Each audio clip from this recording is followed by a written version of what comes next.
Hi, I'm Tiffany Patland, host of the Tiffany Talks Health and Wellness podcast, where I discuss tools, tips, and techniques to heal your mind, body, and soul. I am on a godly mission to heal the world.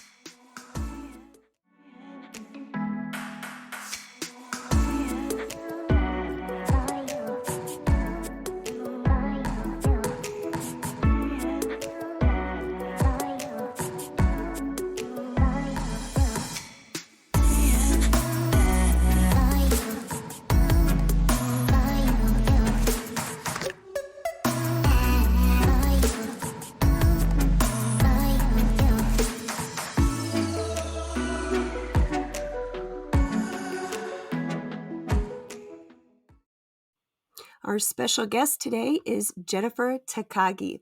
I hope I pronounced that right, and I hope you guys can hear me okay because my throat has been a little scratchy from being sick. So I'm going to do my best to give her an amazing introduction. So Jennifer Takagi, after a stellar career in the housing industry, Jennifer fulfilled her dream to start her own business as a speaker and trainer. She is certified as a soul care coach, success principles trainer, professional behavioral analyst, change style indicator facilitator, coaching specialist, leadership expert, as well as a 5-time Amazon Kindle bestselling author. Woohoo! And as a soul care coach, Jennifer helps entrepreneurs uncover the shortest path to their highest level of success, utilizing her intuitive gifts and Akashic business readings. Clients achieve immense clarity on the next best steps, increase confidence and alignment between gifts, purpose, and mission. Let us welcome Jennifer. Hi, Jennifer. Hello, Tiffany. How are you doing today? I'm good. Thanks so much for having me. I just finished facilitating a class for the great state of Oklahoma and ready to keep it going today. I love that. That is so awesome. I know that when we first met, I was in love with your title, a soul care coach. I feel like the world, it was all about focusing on health, physical health there for a while, exercise and nutrition. And then it went to the world of mental health. And I feel like now we're starting to look more into spirituality, which is one of the 3 keys to wellness that I teach. So I love what you do. Please share with us how it is that you got started in all of this. Well, it goes way back, and hopefully, 3 hours is enough for us to get through this. I'm kidding. I'm kidding. As a kid, I always believed. I always believed in God. It was never a question. I was born on a Monday. My first time in church was the next Sunday. And I always knew I always had a connection. And my first really strong prayer as a kid, it was coming up on kindergarten. And I started praying diligently that I would be hit by a bus and I didn't have to go to kindergarten. Now, mind you, I don't know that I'd ever even seen a bus, but that was what I wanted to happen. My mom, every time we'd get in the car, she'd go over all the things you had to know to go to kindergarten. And it was just overwhelming. Well, God in his infinite wisdom knew better. I did not get hit by a bus, and I did go on to graduate high school and college. So, there's a better plan for all of us out there. Yes. And little things would happen, and I just I acknowledge them as, oh yeah, I think I got a little spiritual, tap on the shoulder or a little guidance here and there, but I didn't really put a whole lot into it until this day. And my godmother had told me, very strong Christian woman, when God talks to you, it may not make any sense, but it's not scary. And when Satan talks to you, it's very scary. It's very critical. It's very harsh. And I can remember at the time thinking, oh, good to know, but I dismissed it. And for all of you out there, you can call it God, you can call it universe, you can call it Mother Earth, call it whatever you want. It's something bigger than we are. I Right. personally just refer to it as God. And so on this one morning, I woke up and I was sick. I was so sick. And I had bronchitis and I was just coughing up a lung, and don't be judgy, but I smoked. And I was sitting at the kitchen table smoking a cigarette thinking, do I go to work? Do I stay home? I had a lot to do. Do I go to work? Do I stay home? Mm. And this calm, gentle, soothing voice said, stay home and take care of yourself. This very harsh, critical voice said, you need to go to work. You need to get ready for this deadline that's coming up. You've got this luncheon meeting. I mean, like literally my whole to-do list was, thrown in my face as I sat at the kitchen table. And finally I thought, with this gentle voice saying, stay home, take care of yourself, I thought, okay, I'll compromise with this. I Hmm. will call in and say I'll be there about noon. So I call in and I sound terrible and I'm like, hello, it's Jennifer. I'm sick. She Like was me. like, you should not come to work. And I said, oh, I'll try to be there at noon if I feel better. I had been reading this book and I sat down to read thinking, when I'm vertical for a while, I'll get better. I did not get better. And at 9:02, the entire house shook. And it ended up being the Oklahoma City bombing. And Oh. I worked in that building. It was my building, and those were my friends, and that was my office. And the building literally sheared off just south of my desk. And Oh. so, like, I would have been killed with 35 of my friends and colleagues and my boss. And I'm often asked, do you have survivor's guilt? Actually, it's not a question, it's a demand. You had survivor's guilt, right? No, Mm. I never did, because I knew in the depths of my soul that I was not supposed to be there that day. Now, I can't reconcile why the other people were killed. I can just say I know I wasn't supposed to be there. So as time went on, little things would happen here and there, and now I'm paying a little more attention and a little more attention and a little more attention. And I'm given the opportunity to retire or relocate after I had spent a year traveling the country training people. And it was like, I'm out of here. Like I can't, it couldn't be any clearer that I need to go and I need to do this. So I have focused solely on leadership development training. I don't really share my story about the bombing much. I've been encouraged to share it more, and I'm trying to share it more. And I ended up on this path where I worked with spiritual intuitive on healing past hurts, and then I ended up having numbers read, and that was really like, what? And my birth chart read, and she said, you have an enormous spiritual team. Do you know that? And I was Wow. like, well, yeah, but okay. So then I ended up having a second Akashic Records reading. And Akashic Records are just, it's the message on your soul. And they refer to it as a library. And it just opens up. And whichever book, whichever page, whenever you have your records open, what's on that page basically is what is revealed. And it's through your spirit team. It's divine. It's divinely driven and given. And it's a gift. And I had my records read by this fabulous woman named Deanne, and she goes, oh, by the way, you're extremely clairvoyant, clairsentient, clairaudient. You have all the clairs. You just have never tapped into them. Mm. So, lo and behold, she has a program and a course, and I went through it, and I got to the end, and I thought, I love this. And then I get an email that says, you are now a certified soul care coach. And I was like, who knew? I like to tell people, and the people who are really on a tract of life don't want to hear it, but like sometimes life just happens and you just kind of go along and do the next thing and the next thing. And so here I am building a successful business.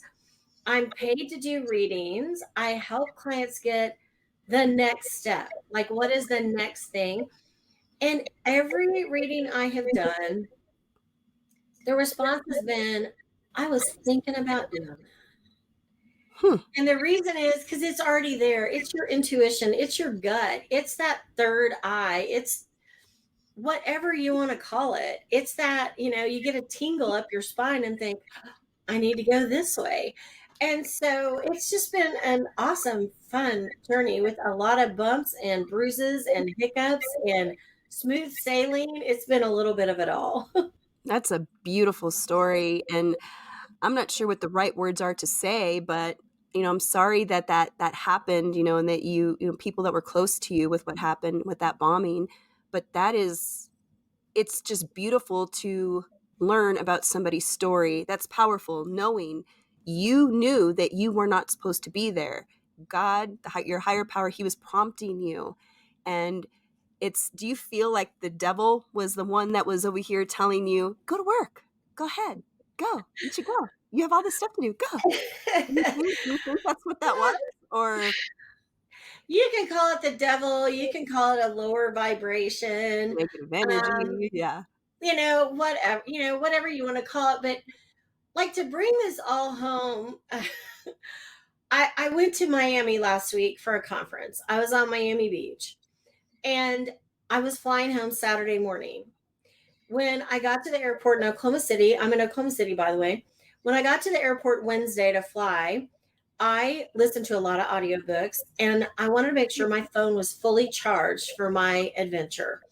So I pull out my charger, plug it in. I'm at one of those high top, areas at the airport where you can sit and charge your phone.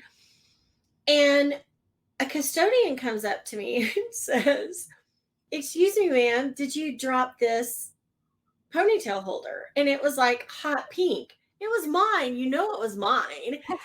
And I said, oh, no. And he goes, are you sure? And I said, well, I mean, even if I did, it's been on the floor and I have others. So just throw it away. I went to the University of Oklahoma. I want to watch the OU Texas football game. I'm a huge football fan. I'm born and bred, Sooner born and bred, bleed crimson and cream. I want to watch the game, but my flight home is going to interfere. It's going to be a problem. And what happens? My flight's canceled.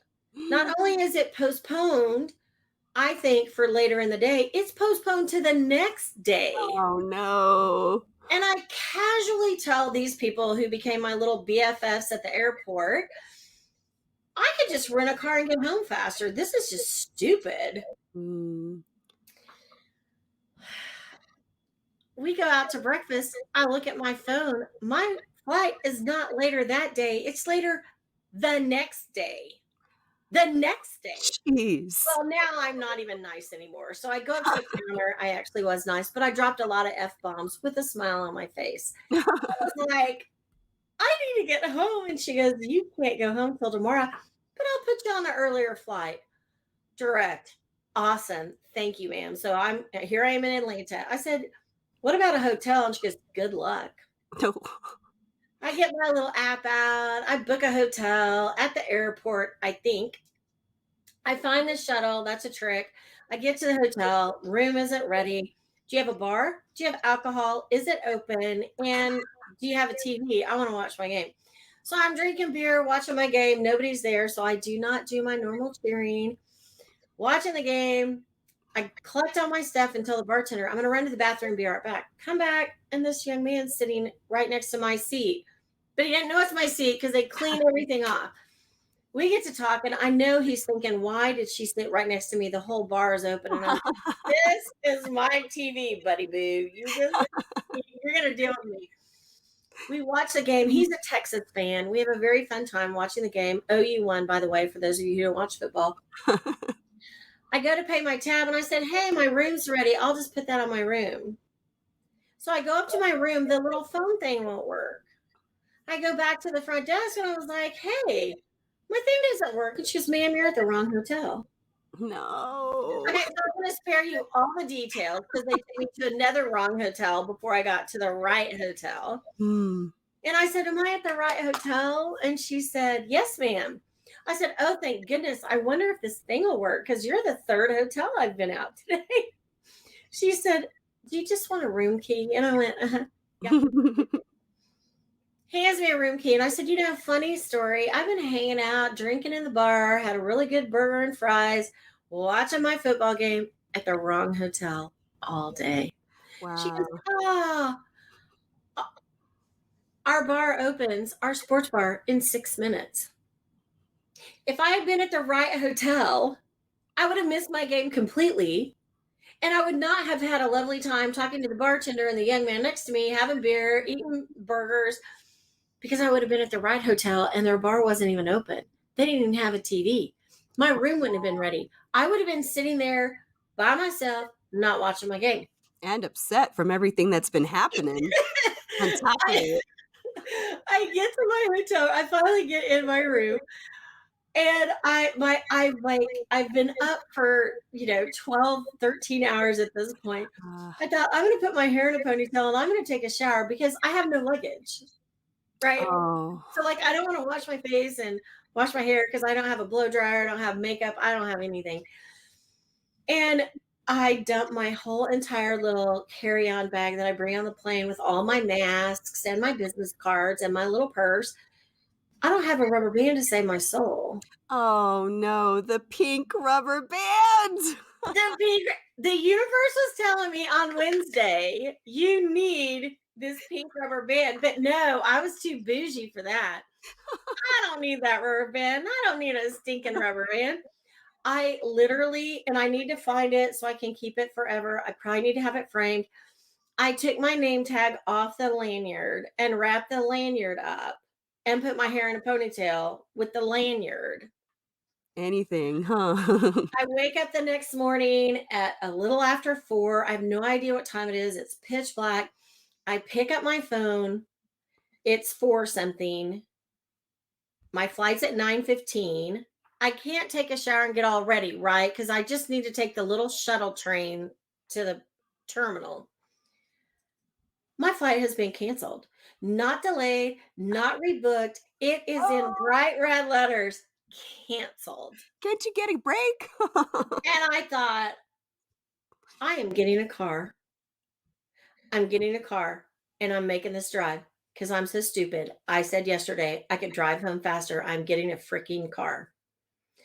I blah, blah, blah, get to the airport to the Hertz counter. And I was like, I walk up and the lady is not any happier to see me than I am to see her.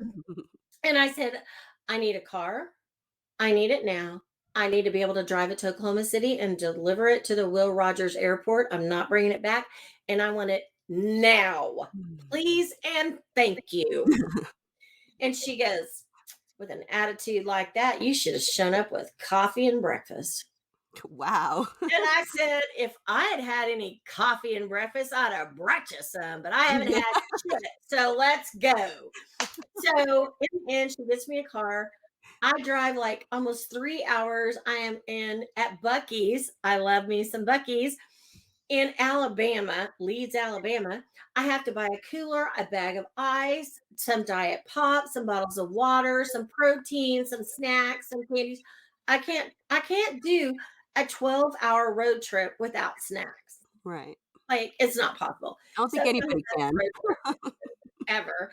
So I get everything together. I do a Facebook Live. My phone rings off the hook.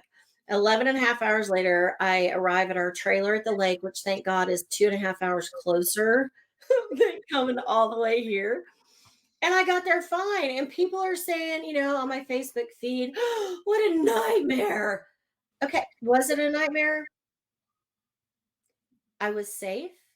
I was in a car with Bluetooth, so I listened to 2 audiobooks, actually 1.5 to get technical. It had cruise control. I set cruise on 85 and I went.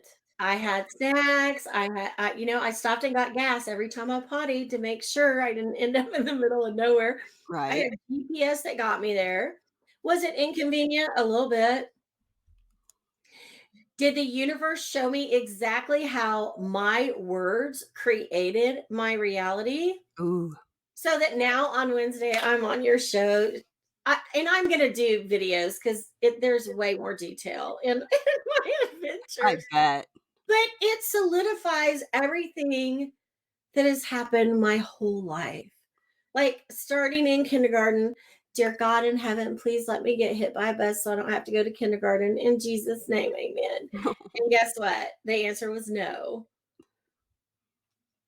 Jennifer, stay home. Take care of yourself. You're sick. Yeah, so it all comes together. Everything works together. We don't always know why. Right.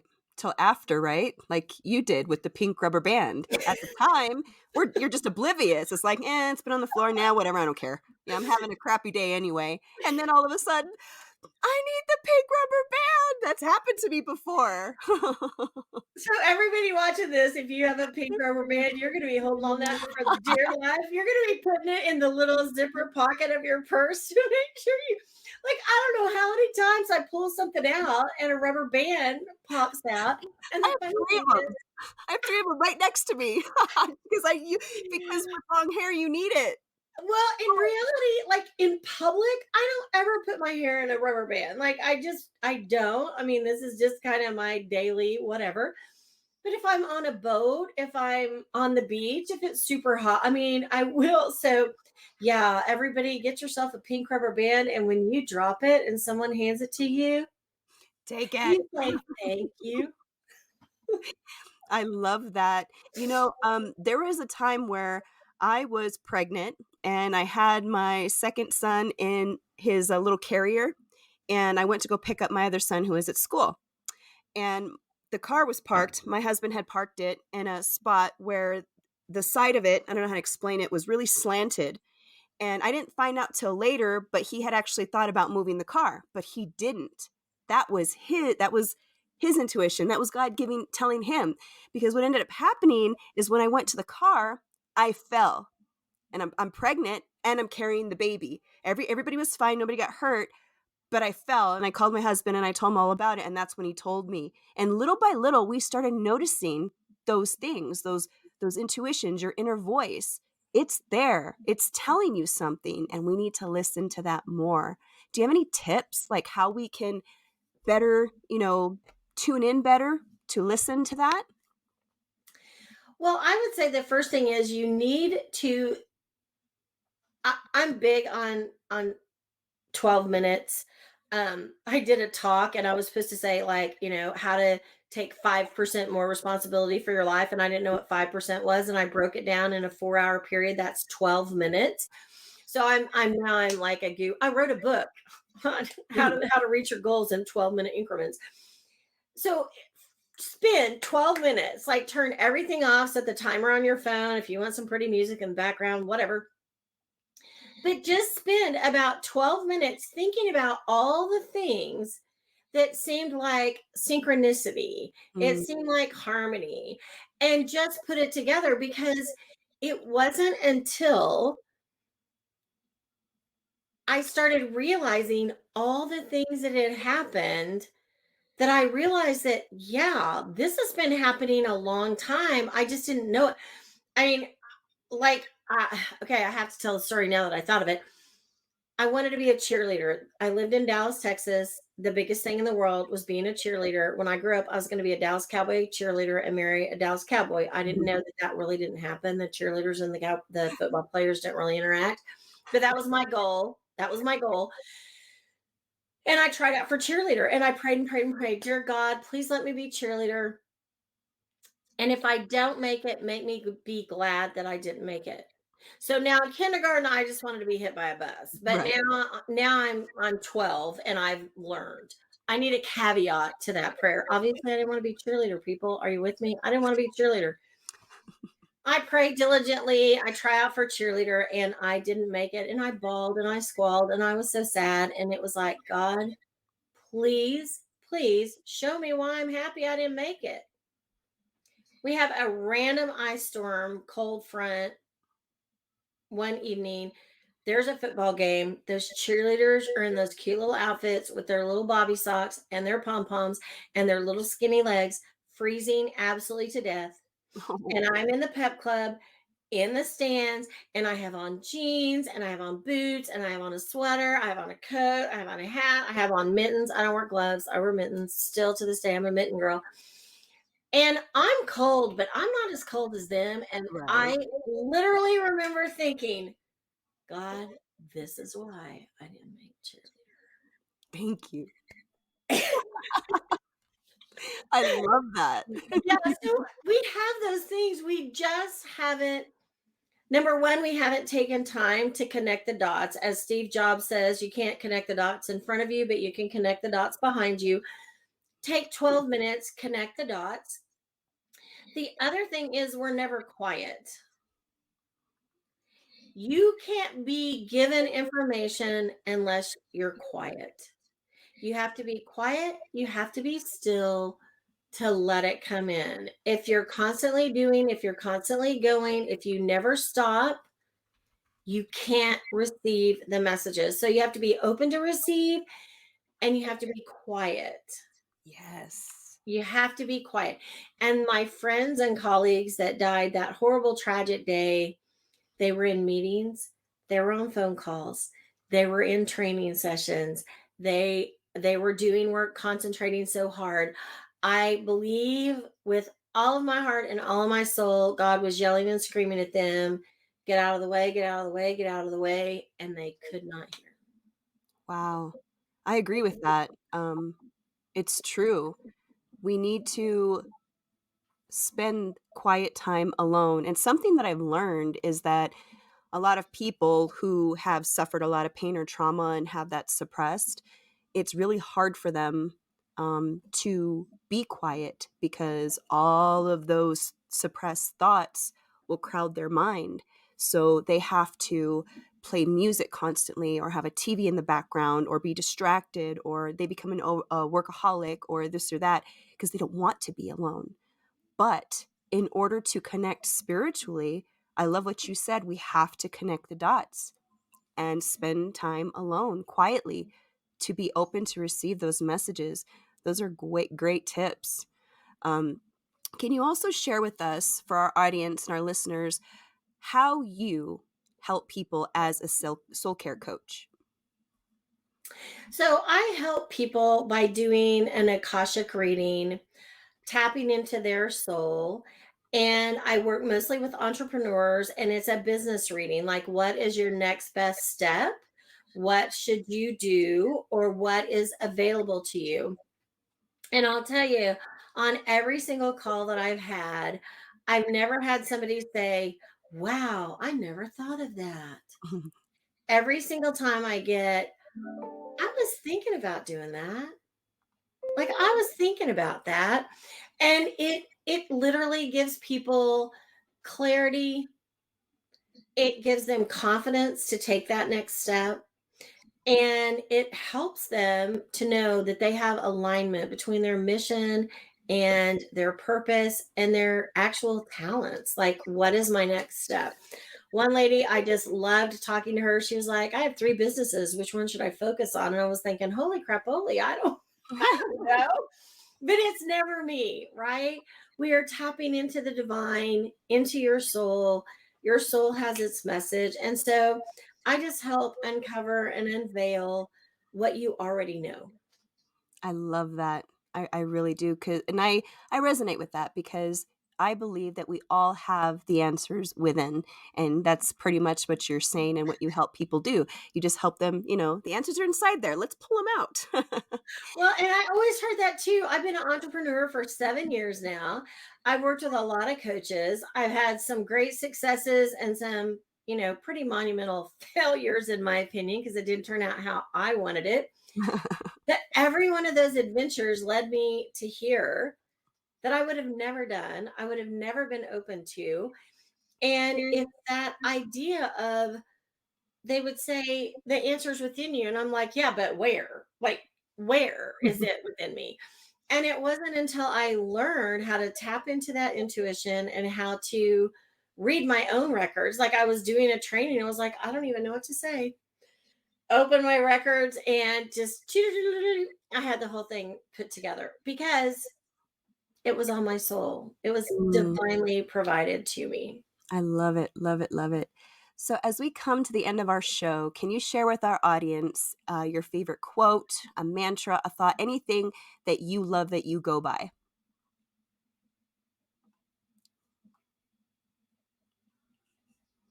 Um, Okay, so this just, popped into my head out of nowhere. But when I am trying to heal a hurt, whether it's an emotional hurt, a physical hurt, um, kind of like an emotional thing, like somebody hurt my feelings or whatever, it's like with every breath that I take, with every beat of my heart, my blood is completely infused with the oxygen it needs to heal me, inside and out. And so I will sit there and breathe, and I will breathe in and I'll breathe out, and I'll say, with every beat of my heart, with every breath that I take, my blood is oxygenated and healthy and doing what it needs to do to heal me. And so that's what just came to mind, Tiffany. I think God downloaded that to you because someone out there needed to hear it. So if this resonates with you, that was a special message just for you. You're welcome. Thank you so much, Jennifer, for coming on the Tiffany Talks podcast show. I love the work that you're doing. You are going to help so many people. And be sure to check out Jenny. Her information is at the bottom of the screen. It'll also be in the threads. You can also watch her this episode on YouTube. And yeah, so thank you so much. And I will be seeing you soon, Jennifer. All right. Thank you so much for having me. It was a pleasure. Thanks. Bye bye. Bye. So thank you, everybody. That was the amazing Jennifer Takagi. And I just wanted to let everybody know, thank you for watching the show, whether you watched it live or on replay. And feel free to let me know what's something that you learned from this amazing episode, or what your thoughts are, or share with us your stories. I'm sure you guys have some stories. I'd love to hear some more stories about intuition and that inner voice. Feel free to invite your friends, your family, follow, like, watch on YouTube, subscribe, all the things. And I am Tiffani Patlin, signing off until the next episode. Take care, everybody. Bye.